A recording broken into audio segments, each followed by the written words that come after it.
Swear.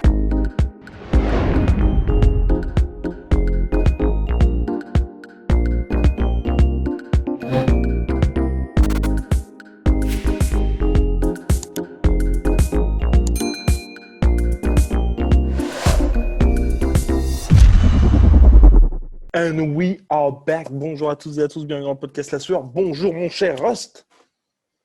Bonjour, mon cher Guillaume. Eh ben, il y a quelques heures, on avait fait un podcast sur Conor McGregor et Dustin Poirier, les difficultés de l'UFC à pouvoir être en négociation avec notre cher Dustin Poirier et sécuriser un combat pour Dustin. Eh bien, figurez-vous que Dustin est le premier à avoir signé son contrat pour le combat contre Conor McGregor le 23 janvier prochain en lightweight. Ça se fait en lightweight à l'UFC 257. De son côté, Conor McGregor a un accord verbal avec l'organisation. La signature n'est plus qu'une formalité.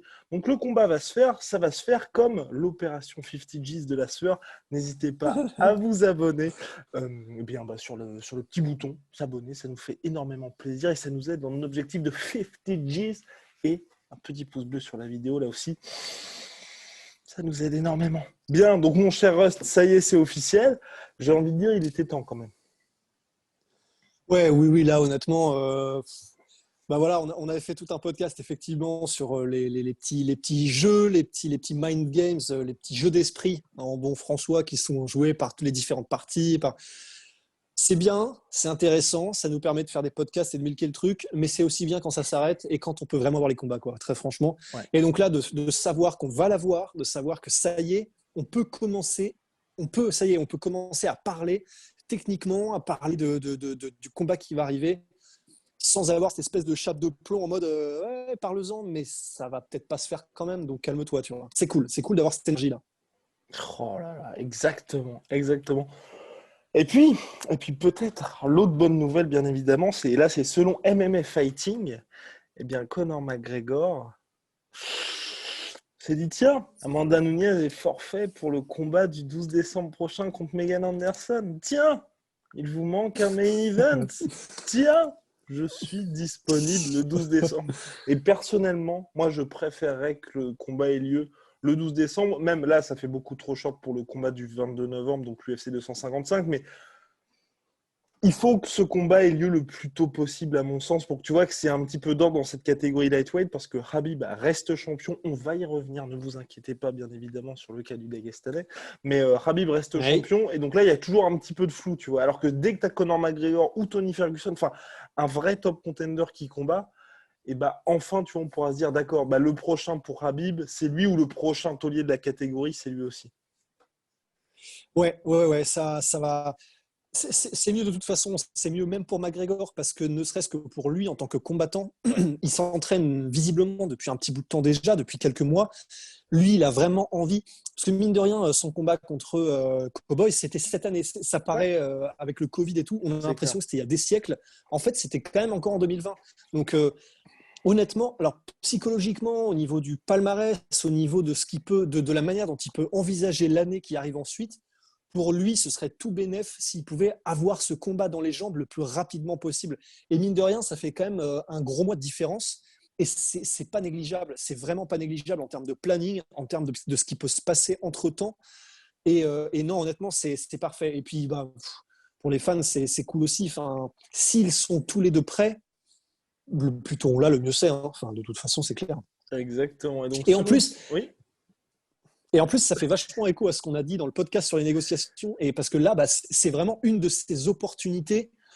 C'est pas de la chance parce que c'est Nunes qui se blesse, donc ça fait chier pour elle. Mais pour Conor McGregor, c'est quoi merde à tout malheur, chacun son bonheur. Attends, c'est quoi déjà ? Oui. Ouais. À chaque malheur suffit sa peine. Ouais, c'est ça, voilà, super. Et en tout cas, le malheur des uns fait le bonheur des autres. Oui, ça aussi, oui, mais c'est pas la même chose. Non, c'est un autre truc. T'es sûr ? Maître Capello, quoi. Bon, en tout cas, ce qui est sûr, c'est que c'est bien pour lui parce qu'il peut reprendre beaucoup plus tôt. Il peut reprendre en fait au moment où il le voulait à la base. Exactement. Parce que lui, il s'entraîne depuis des mois. Il voulait, donc c'est parfait. C'est vraiment...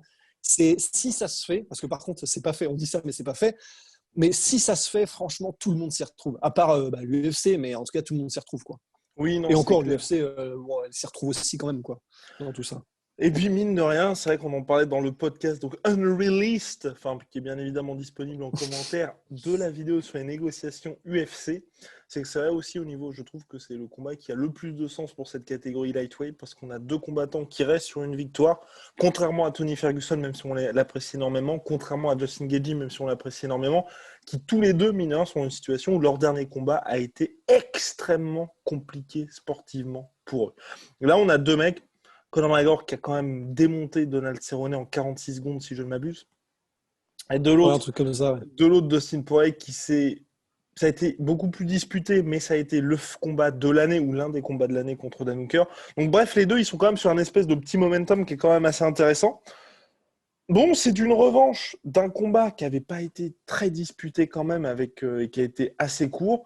Mais tu vois, tu peux aussi on peut quand même, tu vois, miser un petit peu là-dessus, dans le sens où, tu vois, c'était pas le même Dustin Poirier, c'était pas la même catégorie. Et là, enfin, honnêtement, pour les deux, hein, Conor McGregor comme Dustin Poirier, je trouve qu'ils ont beaucoup plus à perdre dans ce combat qu'à gagner quelque part. Parce que si McGregor perd, bah là, c'est définitivement le grand Conor McGregor qui était là 2015-2016 n'est plus là, c'est terminé.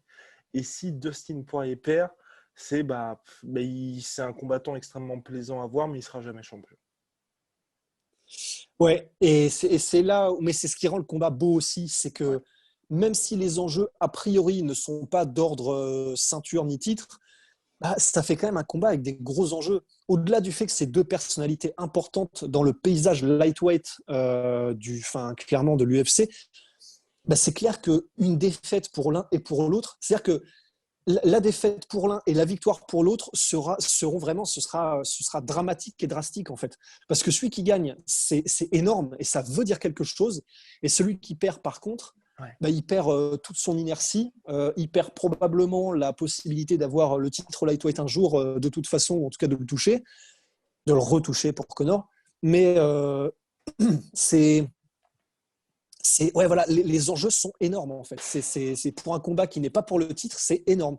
Et d'ailleurs, on peut le dire, je pense, c'est un secret de polichinelle, mais c'est pas officiel, mais c'est pour le title shot. C'est un title Oui, éliminatoire, quoi. exactement. J'espère juste, moi c'est vraiment ça, mais je pense me tromper. Ouais, non, je vais me tromper de toute façon.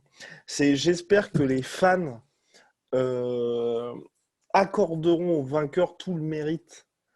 Ouais, parce que le mec qui va gagner, croyez-moi, battre Conor McGregor ou battre Dustin Poirier, sauf si vous vous appelez Ravi Nurmagomedov, c'est très, très, très compliqué. Et le problème, c'est que je le vois venir gros comme une maison. McGregor, il claque le KO au premier round, ils vont dire, bah, de toute façon, Dustin, ça reste Dustin, hein.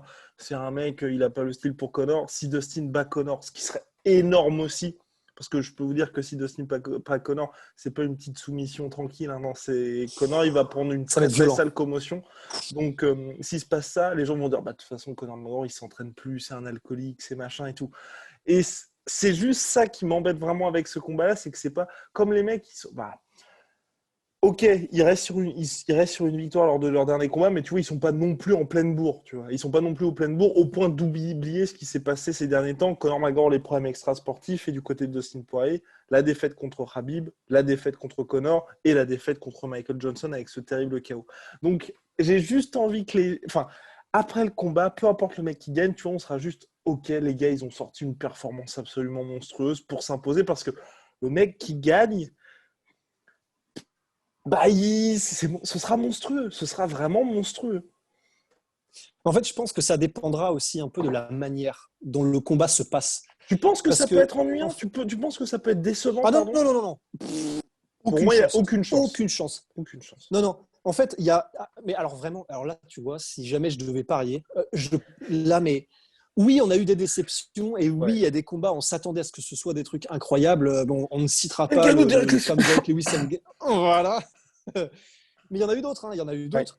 Et on peut citer aussi les Nick Diaz versus Carlos Condit, etc., Ouais. qui ont été décevants par rapport à ce Mm-hmm. qu'on s'attendait. Il y a des combats pour lesquels ça ne fait aucun doute, mais aucun. C'est-à-dire que Ça n'est pas possible en fait. C'est quand tu as des mecs qui ont bâti une carrière sur l'excitation dans la cage, leur côté spectaculaire, leur puissance, leur manière de combattre, leur esprit guerrier, etc. Oui, effectivement, j'ai cité Carlos Condit, qui était lui-même connu pour ne faire que ça, et il se trouve que contre Nick Diaz, il a fait son truc. Mais ça lui a fait gagner le combat, entre guillemets, même si Nick Diaz 1-5, on n'oublie pas. Mais en tout cas, là ça n'est pas possible, en fait. Je pense que ça n'est pas possible. Il y avait une dimension calculatrice avec Carlos Condit, parce qu'il était quand même, ne l'oublions pas aussi, chez Jackson Wink, qui sont connus pour être un peu plus calculateurs quand il le faut. Et mine de rien, ça fait gagner des titres. A raison. Mais là, a raison. Mais avec Dustin Poirier, je ne pense pas qu'on soit dans cette mentalité-là. Et avec Conor, ça n'est même pas une question. Ça n'est même pas une question. C'est impossible. Un Conor qui serait calculateur sur le reculoir, qui douterait, qui n'oserait pas y aller, où tu as une espèce où tu as des rounds où il reculait, sans oser y aller, sans oser frapper, en ayant un rythme de 3 coups par.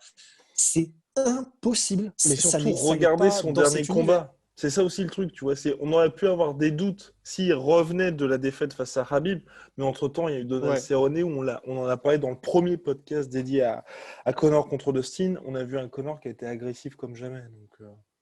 Donc, même tellement agressif qu'il s'est lancé en fulgure au point. Il s'est propulsé tout seul la première seconde sans que personne comprenne pourquoi. Oui, non, c'est... Donc, non, on a...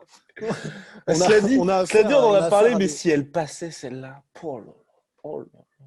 Ah ben non, mais je pense que pour la première fois, on voyait, mais tu sais, c'est comme dans Django Unchained, quand à la fin du film, tu as donc du coup Django qui tire sur. D'ailleurs, je crois que c'est une servante qui a rien demandé. Oui, genre, dites bonsoir à Madame Machin, bonsoir Madame Machin, pas, il a des gommes, et le truc fait genre 10 mètres en arrière, tu vois. Je pense qu'on aurait vu pour la première fois un truc comme ça en mode comics dans la cage. Il arrivait littéralement lancé comme un train, en fait. Ouais. Donc, mais bon, ça n'est pas passé parce que c'était quand même un petit peu gros. Mais voilà, tout ça pour dire que c'est pas anodin. On se retrouve pas face à quelqu'un, la personne de McGregor, qui, après des années, disons, une très très longue absence, doute ou n'ose pas trop y aller, est un peu frileux. Là, on est quand même face à un mec qu'on ne peut pas lui enlever, qui est conquérant dans l'âme, que ce soit dans ses choix de carrière ou dans sa manière de combattre. De toute façon, c'est corrélé. Et du coup, là, il n'aura encore une fois qu'une envie, c'est de mordre dans le sandwich, mais à pleines dents, quoi. Donc, de toute façon... ça n'est même pas une question que ça va être spectaculaire, quel que soit le résultat. En revanche, non, la raison pour laquelle je disais ça, c'est que j'ai oublié pourquoi je disais ça. Non.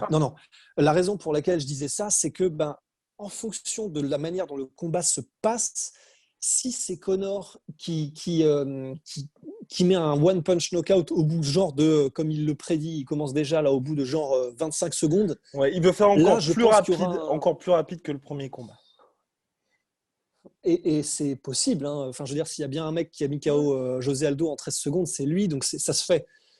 Mais Dustin n'est pas non plus, c'est pas n'importe qui. Même si stylistiquement, effectivement, ça avantage Conor, c'est pas n'importe qui quand même. Et c'est dans une catégorie de poids qui est différente, dans laquelle Dustin s'émancipe encore plus que quand il était en featherweight. Donc, mais en revanche, voilà. Si Conor claque le KO en 25 secondes, personnellement, je pense que ce serait entre guillemets le pire résultat possible pour donner du grain à moudre aux haters. Parce qu'en fait, là, du coup, les gens diront, premièrement, ils diront probablement, pas coup de chance, parce que je pense que le coup c'est un coup de chance, ça fait des années que plus personne ne le dit. En fait, je pense que ça, c'était vraiment dans les débuts de quand le MMA devenait mainstream, c'était un coup de bol, etc. Les coups de bol en MMA, c'est quand même compliqué. Donc, le coup de bol, je ne sais pas s'ils le diront, mais ils diront effectivement, de toute façon, c'était un match-up favorable et on n'a rien appris de Conor, donc de toute façon, ça ne sert à rien. En fait, ce combat, on ne peut rien en déduire.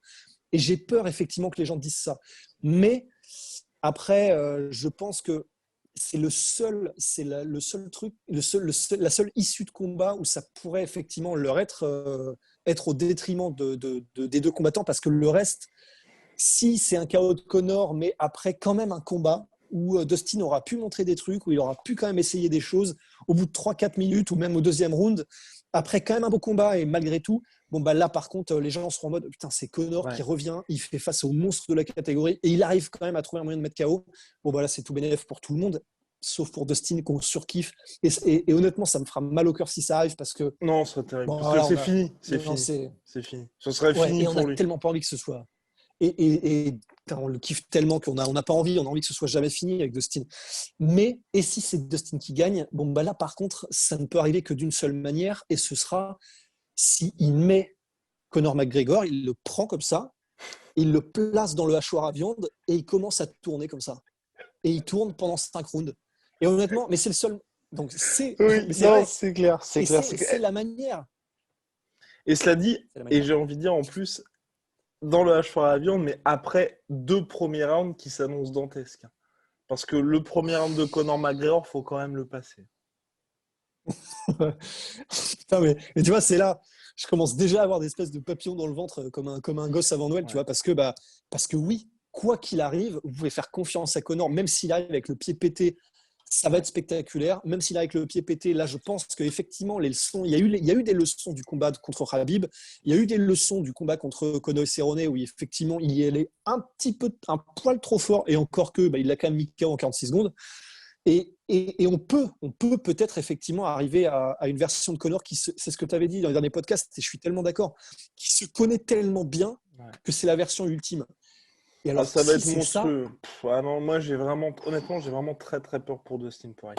Il y a quelqu'un qui m'avait envoyé un message. D'ailleurs, je ne vais pas prononcer son nom parce que cette personne nous insulte oh régulièrement, ouais, mon cher Rust, en faisant des faux profils en plus, qui a quand je même vois de eu, qui on parle, ouais. qui a quand même eu l'audace de dire Dustin Poirier. Et, Ouais, mais je vois de qui tu parles. oui, On est sur l'humain, mais niveau moins un, quoi. Enfin, exactement. Niveau Après, moins. je pense que la personne a 11 piges. Oui, je pense aussi. Je pense aussi que la personne a 11 piges. D'ailleurs, cette personne-là, vous pouvez évidemment nous insulter, aucun problème, mais s'il vous plaît, arrêtez les faux profils avec des photos de combattants. Montrez-vous, montrez votre visage, donnez votre nom, prénom comme nous. Mais ouais, Et un peu de donc, panache, quoi. exactement. Et tout ça pour revenir, oui. Et je pense clairement que c'est pas du tout une option viable. D'ailleurs, je ne sais pas quel combat cette personne a regardé, mais peut-être que certaines personnes se posent la question. Mais c'est pour ça que je voulais évoquer ça rapidement. Le mec a dit, bon, je vais le citer, mais vous allez comprendre l'idée, c'est Conor McGregor est fini, Dustin Poirier va le bouffer en lutte et va le soumettre. Bon les gars, je ne sais pas quel combat vous regardez, mais même si c'est vrai, Dustin Poirier a quelques skills en lutte, vous regardez le combat de Conor McGregor contre Khabib Nurmagomedov et vous allez voir quand même que Khabib, il n'a pas galéré bien évidemment, mais il a dû travailler pour réussir pas à Ouais. s'en sortir, à complètement dépasser Conor McGregor en lutte. Donc ce n'est pas Dustin Poirier, aussi bon soit-il en lutte, qui va s'aventurer là-dedans face à Conor McGregor. D'autant plus que, alors, on est dans un monde du MMA où tout est possible, Tout est possible. c'est sûr, tout est possible. Mais, Non, non, alors, non. tout est possible, mais, enfin, voilà, c'est ce qu'on dit toujours, en fait, tu sais, dans les speeches de motivation, tu peux faire tout ce que tu veux, devenir ce que tu veux. C'est pas vrai. Par exemple, toi et moi, je pense que je nous aime bien, mais je pense qu'on n'aurait pas pu devenir cosmonaute, tu vois. Enfin, Non, c'est je pense compliqué. pas. Et il y a des trucs, c'est pareil, en MMA, oui, c'est possible. Et peut-être qu'on va manger nos mots et manger notre chapeau parce que cette personne aura eu raison et je ferai mon mea culpa. Mais, alors Dustin, amener quelqu'un au sol, c'est pas souvent qu'il le fait de son propre chef. De toute façon, c'est un artiste martial complet, donc il est bon en lutte offensive, en lutte défensive, mais il a construit sa carrière sur le fait de ne jamais vouloir aller au sol. Sa carrière. Non, mais Donc, à un moment donné, ça m'étonnerait quand même beaucoup qu'ils se réveillent un beau matin et qu'ils disent oui, ça. bon, C'est le contre combat le plus Connor, je vais important faire de ce que ma j'ai jamais carrière. fait, Allez, quoi. c'est parti. Oui, exactement. Donc Allez, voilà, c'est non, mais parti. c'était pour Ouais. surtout pour jouer pour évoquer cet aspect-là. Non, le combat, ne vous inquiétez, ne vous inquiétez pas. Oui ou non, hein, d'ailleurs, mais ça devrait se dérouler exclusivement debout. Et puis surtout, vous regardez les combats de Conor McGregor depuis. C'est vrai contre Charles Mendes où ça avait été très compliqué pour lui. Hein. Le combat contre Eddie Alvarez, il avait bien repoussé les timides, certes tentatives de grappling, mais quand même présente d'Eddie Alvarez avec vraiment autorité. Contre Donald Ouais. Cerrone, il a montré, mine de rien, que quand il y avait quand vous vous approchez un petit peu de Conor McGregor, les épaules étaient quand même là pour faire très très mal. Et donc c'est vrai que je pense que Ouais. Dustin Poirier ne va pas s'aventurer de ce côté-là. Donc le combat devrait se dérouler exclusivement debout. Maintenant, elle a... Ouais. Ça va être dur ce combat-là parce que c'est vrai qu'on en avait parlé d'ailleurs dans le podcast Unreleased que c'était une très bonne opportunité pour Dustin Poirier, mais c'est vrai que pour, pour la suite pour lui, moi c'est très très compliqué. J'aurais presque envie, tu vois, il fasse ce combat-là, ensuite il part au Bellator. Il part au Bellator ou il part ailleurs. Parce que le Dustin Poirier, enfin clairement, et c'est pas que je suis un hater de Dustin Poirier, je pense que regardez d'ailleurs le podcast Dustin Poirier et Tony Ferguson qu'on avait fait avec Rust, vous allez comprendre tout notre amour pour Dustin Poirier. C'est juste que vraiment, là, moi, je ne le vois pas, je ne le vois malheureusement pas gagner ce combat. Mais pour l'après, en fait, l'avenir sera un petit peu bouché pour lui parce que cette catégorie lightweight est toujours plus chargée. Le seul truc, c'est que je pense quand même, c'est si tu perds contre Conor McGregor, tu vois, tu ne prends pas énormément de dommages. Généralement, tu vois, à part si tu t'appelles Donald Cerrone et que malheureusement tu tombes sur le Ouais. mauvais Conor McGregor au mauvais moment, quoi. Mais sinon, mais sinon Ouais, généralement, il qui a mis cause. les épaulières. Exactement. Généralement, il cause pas énormément de dommages, McGregor. Il t'endort juste. C'est. Voilà. Ouais, c'est presque poétique, c'est vrai. Mais non, quand c'est en tout cas le Connor qui t'allonge en quelques secondes, Mhm. effectivement, c'est ce qui est bien, c'est que c'est inodore, enfin incolore, inodore et sans saveur. Bon, évidemment, on dit ça, mais bien sûr, la raison pour laquelle il y a un chaos, c'est parce qu'il y a quand même une commotion Oui. cérébrale. Donc, enfin, disons que tu prends, ton cerveau est quand même suffisamment secoué pour que, en gros, ton corps décide de Exactement. s'éteindre. Donc, bon, c'est quand même quelque chose. Mais effectivement, tu C'est prends mieux pas qu'une autant de guerre en 5 dommages. rounds contre Dan Hooker. Exactement, exactement. C'est tellement mieux qu'une guerre, en fait. C'est paradoxal, mais c'est tellement mieux d'être KO sur un seul coup que de prendre une guerre, en tout cas sur 5 rounds, au niveau de ce que ça laisse sur ton cerveau, sur tes facultés par la suite. Donc oui, entre guillemets, ça vaut mieux, ça vaut presque mieux. Et effectivement, si Connor gagne contre Dustin Poirier, voilà, moi aussi, personnellement, je le favoriserais. Bon, tout est possible, mais je le favoriserais aussi. Bah après, en fait, le problème, c'est que je me dis, j'ai presque pas envie de. C'est horrible de parler de ça, en fait. Ça se trouve, ça va être très serré et ça se trouve, Dustin va gagner. Mais, Ouais, mais surtout, mais, après, mais la différence aussi, c'est que pour ma part, si Dustin perd, ok, tu vois, il sera toujours à l'UFC. Je disais Bellator, mais c'était plus pour dire qu'il aura un titre majeur, mais sa carrière continue. McGregor perd, je pense qu'on ne le revoit plus jamais. ouais. Ah, ouais. Ah Ça non. dépendra du déroulé du combat, mais Non, aucune chance, aucune chance. Tu fais pas de trilogie, parce que tu vois, même une trilogie, c'est un peu c'est pas un affront, mais enfin, il a quand même battu Dustin, parce que c'est ça aussi, on en parle quand même peu, mais il a battu Dustin Poirier en 1 minute 30 grosso modo. Donc faire mieux ouais, que ça, c'est très compliqué. Donc là, il prend un risque parce que c'est quand même. Enfin, voilà, ouais, enfin, faire mieux que ça, c'est extrêmement compliqué face à un mec en plus qui a progressé. Enfin, il prend énormément de risques, McGregor, parce que tout autre résultat, même allez, victoire à la décision, un truc comme ça, les gens diront ah bah voilà, c'est plus le même McGregor et tout. ouais, Donc il prend des risques de ce côté-là. Il perd, comme vous l'a dit Russ, ouais, ce sera brutal. Tu peux pas ouais, revenir parce que perdre contre Khabib, ça passe parce qu'effectivement, Khabib, il a battu tout le monde. ouais. C'est Perdre vrai. contre Poirier, C'est vrai, c'est non, vrai. c'est très Mais compliqué. c'est marrant parce que et pourtant bah, il a perdu une décision. Il a perdu un premier combat et après il a fait un combat accroché contre Nate Diaz. Ouais. Mais c'est Nate Diaz en fait. Et c'est vrai que c'est là où c'est hyper compliqué. Mais c'est que Nate Diaz, bah, sur ses peut-être 10 derniers combats, il a genre 4 défaites. C'est pas un champion du monde. Mais il y avait un côté effectivement avec tout, Et tout le puis, tu avais des battage excuses. médiatique. Tu avais des excuses. C'est un peu comme Joshua Oui, contre sur le premier Ruiz 1, combat. tu vois. C'est ça. Un peu Oui, comme c'est vrai. Joshua Ruiz 1, C'est où tu vrai. vois le mec qui est en pleine bourre et tout. Tu as le truc en short notice contre un adversaire plus grand, une catégorie qui n'est pas la tienne non plus. Ouais. Tu sais, tu vois, les gens peuvent Oui, c'est comprendre, vrai, entre c'est vrai. guillemets. Tu vois. C'est vrai, c'est vrai. C'est vrai que là, il n'y aura aucune excuse. Bah là, attends, ouais, c'est ça. Ah, Il s'entraîne depuis des mois et des mois. Il a l'air d'être quand même sacrément en forme. Non, enfin, tu vois, enfin, il va perdre. Enfin, si Conor McGregor perd, il perd contre un Dustin Poirier qui est aussi préparé que lui. Enfin, il n'y a pas d'excuse. Tu peux pas dire foot wash balloon. Non. ou alors, il se sera, je sais pas, péter le bras pendant le camp d'entraînement, il fait un combat de ouf en ayant le bras pété, Oui. il se fait quand même souiller sur les 3 derniers rounds, et dans ces cas-là, il pourra dire j'ai combattu avec le bras pété, ça peut. Et c'est possible, mais c'est vrai que c'est quand même chaud. Non, c'est vrai que c'est chaud. Impossible parce que tu perds tout. Enfin, puis là aussi, hein, et ce sera peut-être le dernier point là, pour Conor McGregor, pour ajouter au fait que c'est vrai que malheureux perdant sur ce combat-là. Mais Dustin Poirier, donc sa carrière continuera. Ce sera certes pas, il y aura pour tous les fans de Dustin Poirier, il n'y aura plus ce même espoir de titre parce que ce sera très loin. Mais ça pourra continuer parce que Dustin a toujours été une star de l'UFC, mais pas la plus grosse superstar si vous voulez. Conor McGregor, donc là, il perd alors qu'il est quand même beaucoup moins actif ces dernières années que par le passé. Que mine de rien, ses relations avec l'UFC sont beaucoup plus tumultueuses. Vous vous souvenez du podcast que nous avions fait sur le combat contre Pacquiao, où McGregor donc, veut affronter Manny Pacquiao en boxe anglaise, avait partagé les messages privés échangés avec Dana White, plus tous les soucis extra-sportifs qu'il a ces dernières années. Il est énormément suivi, Conor McGregor, comme toujours, mais il est beaucoup plus encombrant qu'avant. Parce qu'avant, Conor McGregor, c'était le mec qui était dans le documentaire Netflix. Enfin, c'était vraiment un exemple. Aujourd'hui, il traîne énormément de casseroles. Et si vous voulez, c'est un peu comme Floyd Mayweather. Enfin, où la plupart des sportifs, grosso modo, vous pouvez toujours accumuler les casseroles tant que vous gagnez.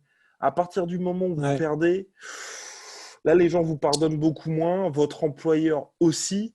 Et les sponsors commencent à se tirer. Non, vous êtes obligé de gagner, clairement. Parce que, et puis aussi, tout simplement, à partir du moment où tu n'as plus aussi le soutien populaire, ça devient très, très, très compliqué pour toutes ces histoires-là. Ouais, non, c'est sûr. Et c'est vrai que finalement, c'est peut-être ça qui sera si Conor McGregor perd, c'est peut-être ça qui sera le pire. C'est que, à partir. Et en plus, il est déjà extrêmement polarisant parce qu'effectivement, maintenant, il est encore plus qu'avant, il a ses fans hardcore et il a ses détracteurs hardcore. Enfin, à chaque fois sur ses posts, c'est une guerre sans nom. Et c'est vrai que là, s'il commence à perdre, donc forcément, c'est les mecs qui le suivent et qui sont toujours derrière lui, quoi qu'il arrive, ils n'auront plus forcément grand-chose à se mettre sous la dent et à mettre en valeur et à mettre en lumière. Et à partir de ce moment-là, c'est vrai que donc tu auras des haters, tu n'auras plus grand-chose à donner à ceux qui te suivent.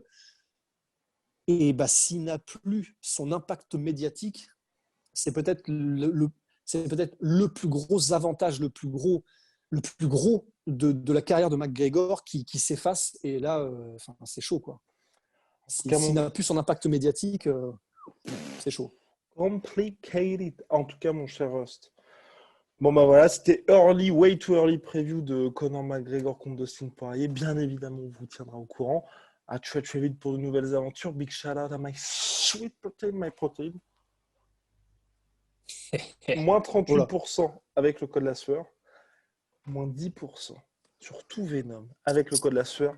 Et puis la sueur.store pour toutes les fringues la sueur. Swear.